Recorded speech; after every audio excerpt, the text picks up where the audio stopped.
There's stuff for you guys in here. Don't let me forget to give it to you, okay? Okay. Oh my goodness. I wish the camera could go like that so we could see these really cool people. Oh, let me just look at you. I have missed you. I've missed being here. And I just want to thank you for allowing me to slip into the silence for a week and being patient and understanding. So I want to tell you just a little bit about my experience. It was, let's see, it felt like open heart surgery. There was 40 of us, and it was parts of silence. When we were together in groups, we were really diving deep into like the deep recesses of our mind and going through all of these old patterns, these negative love patterns, these old thoughts that have been keeping us from being our authentic self. And then once the group session was over, began the silence to really contemplate and feel into that truth. And because one of the things that I learned, one of the big ahas that I had in this retreat I went to was that when we're living in patterns of thought, when we're living in the unconscious talk from, I don't know, the person who just said something to us or the TV program we just watched, that we're not able to be authentic because authenticity only happens in the here now moment. Being authentic, being our true self, can only happen right here and right now. And it can forever change. We can forever change as we just show up for ourselves and for each other here now. That was such like, I don't know why. We have these concepts and ideas, but sometimes it just takes something to drive it home. And I think that it was a really great, I think it played into our exploration this month so well. I realized that I know something for certain now. You know how, any of you ever read Oprah's magazine? On the very last page, she says, what I know for sure. And I thought, I used to have this idea that the universe was conspiring for my greatest good. And I thought, is it possible? Is that really true? Is this happening? Well, this last month or two confirmed it for me. I am a definite whole body yes. The universe conspires for my good. And it's not like a destiny thing, because I believe that we co-create our lives with our choices and our ideas. But check this out. 2 years ago, Minister Reverend Christian Sorensen, he said, hey, Nicole, you should read the book, The Wizard of Oz. It's by Jean Houston. She studied under Joseph Campbell, so it's about this whole mythology of the hero's journey via Dorothy and the whole Wizard of Oz story. And I was like, okay, yeah, that sounds pretty cool. So you get a book and you put it on your shelf and you say, I'll get to it. And 2 years later, in the middle of September, I thought, oh, actually, I think I want to read that now. And I don't know if you're like this, but for me, anytime I learn something and get excited about it, I want to share it with you guys. I'm like, how can we make this into a message, or how can we make this a class, or you just want to share it with the people that you care about.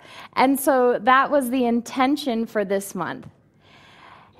I did not know that the deeper intention within me was to actually plunge face forward deep into Dorothy's journey, which is what I ended up doing. It's interesting because going away to this retreat, we bond. These 40 of us, we really bond because, we're going really deep. We're like, I can't even explain it. I can talk to you about it afterwards, but at the end, they say, now pick a couple people, pick 2 or 3 people, and have them be your accountability partner. Have them be your buddy. So after, when you leave, you can call, check in on them, and just make sure that you're doing well. And guess what? It turned out that I acquired or manifested 3 accountability partners, just like Dorothy. I will not say that one of them is whom or whom not, but their names are Ben, Alex, and Finn. And I mean, if you guys are watching this for some reason, please know that I love you and I'm grateful for you, and thank you for loving me too. With that, where are we? So 2 weeks ago, we had Reverend Josh here, yes? Okay, and he talked about the heart, yeah? And then last week, I saw a picture of my husband in a lion's costume, yeah? So we've got the Cowardly Lion. So we've got our crew, right? We've got our community. We've got our friends, our allies, our tribe, whatever you want to call it. And now we're all holding hands or linking arms, and we are making our way to the Emerald City. We see it. Yes, we see it. It's there. We're so excited because we get to see Oz, the great and powerful, and he's going to give us those things that we're lacking and so desire to have. And we get to step up and ask him and meet him. And he says, oh, I'll grant you your wishes, but you have to do one more thing. You've got one more task. How many times does that happen to us where we felt like we were really doing good? Like we're positive thinking, we're meditating, we're like, we are on our game, right? Only to find out that like our bloated nothingness gets popped and whoo, like a balloon, you know? Like, wait a second, I thought I was doing so well. Now you're going to ask me, after all that I've gone through, now you're going to ask me to go get this wicked witch's broom? Are you kidding? And for me, this is such a metaphor of our dark side, of that dark side in us that tries to take over, and it tries to control us, and it tries to tell us that we're not good enough, that we're not worthy, that who am I, and who are you, and who are we to feel like we're a creation or a manifestation of a divine life, you know? We all have that dark side. Am I the only one who has dark side? No? Okay. I'm like, oh, okay. But the thing of it is that we cannot buy into it. Yes, we have it. Yes, we can hear it. But it's ours to say no and disrupt that narrative within ourselves. And so these friends come and rescue Dorothy from the wicked witch, right? And then the wicked witch puts the poor little scarecrow on fire, and Dorothy, just caring about another, just caring and wanting to support him and make sure he doesn't burn, throws some water on him, and it ends up getting the wicked witch, and she starts melting. And she says, oh my gosh, how could a good little girl like you destroy a beautiful wicked witch like me? Does your dark side ever say that to you? Does your dark side ever say, who do you think you are? You can't tame me. It's like we're a rider riding an elephant, and the elephant is the dark side, and we're the rider trying to navigate it, and it's like, no, I'm going over here, and you're like, no, we gotta go this way. But she does. And what tames this dark side, what melts the wicked witch, is the water of life, right? That ever-flowing water of life that is streaming through us, that when we surrender and let our arms down and get ourselves out of our way, why don't we do that right now? Why don't we just close our eyes for a moment? Oh, and just breathe. Let's just feel our feelings and listen to all those voices for a moment. Now I invite you to just imagine that the water of life is being poured over you, in you, through you. It is that ever-present flow of consciousness, that divine something. It is light. It's hydrating every cell, every organ. And what it's really doing is it's wiping away the cobwebs and the dust so we can see ourselves. You can open your eyes if you'd like to. This is that water of life that every one of us has in this very moment. Who could feel themselves being cleared off, being cleared away? We have that. We have that.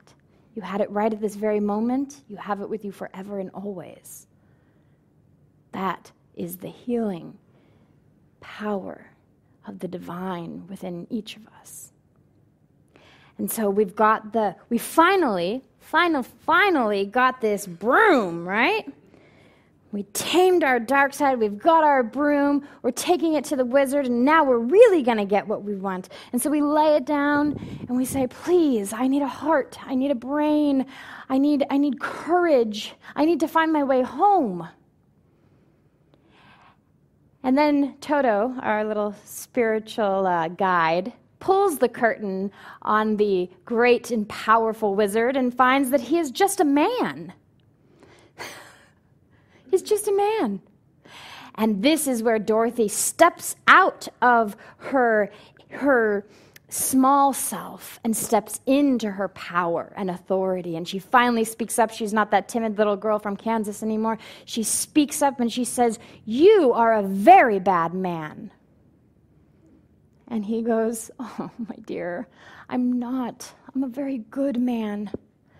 I'm just a very bad wizard." Have you ever been that?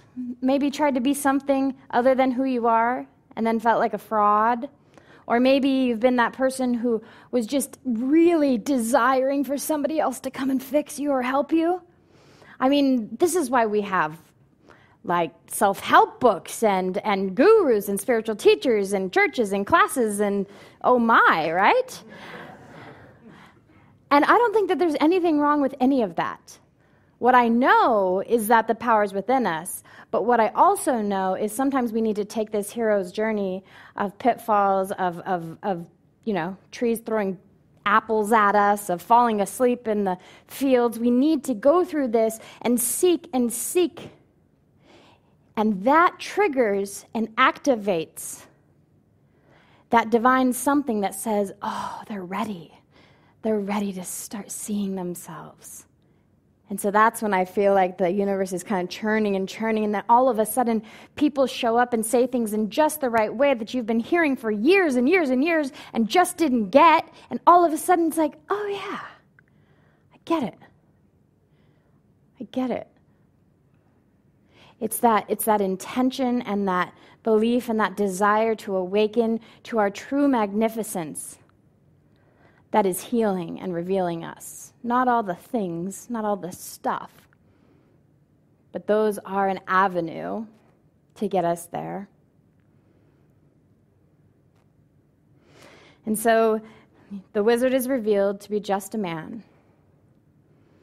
And the cowardly lion and the scarecrow and the tin man, they're like, what do we do now, right? I'm not good enough. I'm not smart enough. I'm not loving. I'm not lovable. I am certainly not courageous. But the wizard reminds them, and he says, well, no, you've got it all wrong. Look at you. And what that reminds me is that, look at us. You are the wisdom keepers. You are the wisdom keepers. I was talking to someone at the first service, and she was 50 years older than me. And I'm not going to say her age. And I said, she goes, I'm glad I keep coming back here because I still get something, and I've been coming here for like years. And I said, you know what I realized? I realized that you're the wisdom keeper. That what my job, you know way more than I do. You've been through way more than I have. And I'm just here to inspire and remind you. That's all I'm here to do. Be an example, show up. And this is what they remembered. This is what they realized, that the wisdom was in them. And the Tin Man's heart grew 10 times bigger, or maybe that was the Grinch, but either way. When we have compassion and when we have compassion and empathy and appreciation in our heart, that is love. That is love. And I don't know about you, but I've had a hard time sometimes believing that I was lovable or loving or love. So I want to just invite us all to just place our hands over our heart for a moment. And I invite you to repeat after me. I am love. I am lovable. And I am loving. Now maybe turn to somebody next to you and say, you are love. You are lovable. And you are loving. Yes. Doesn't it feel good? It's like, heck yes, right? Heck yeah, I'm lovable and loving. I don't care what that dark side of that dang wicked witch tries to tell me, right?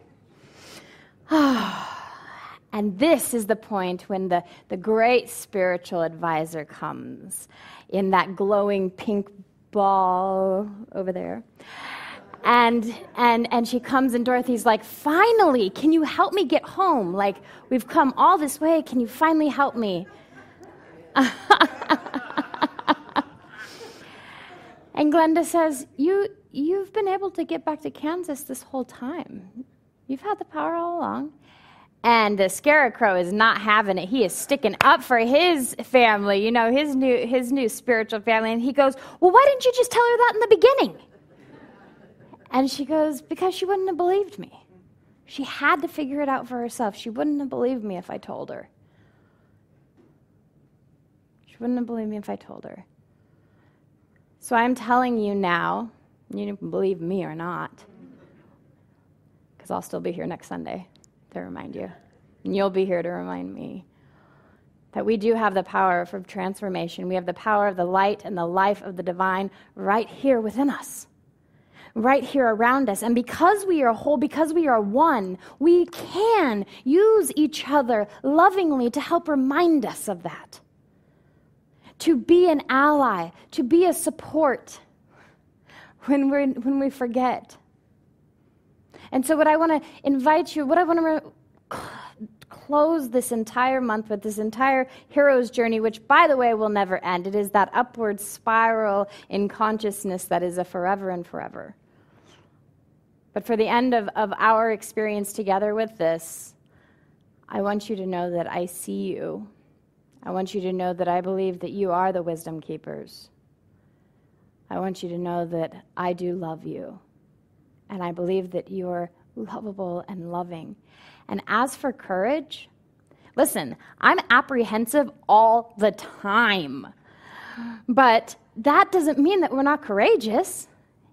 Because when we are able to be apprehensive and step into that next motion of life that we feel called to and drawn to for our healing and revealing and recognition of our true spiritual authority, that is courage.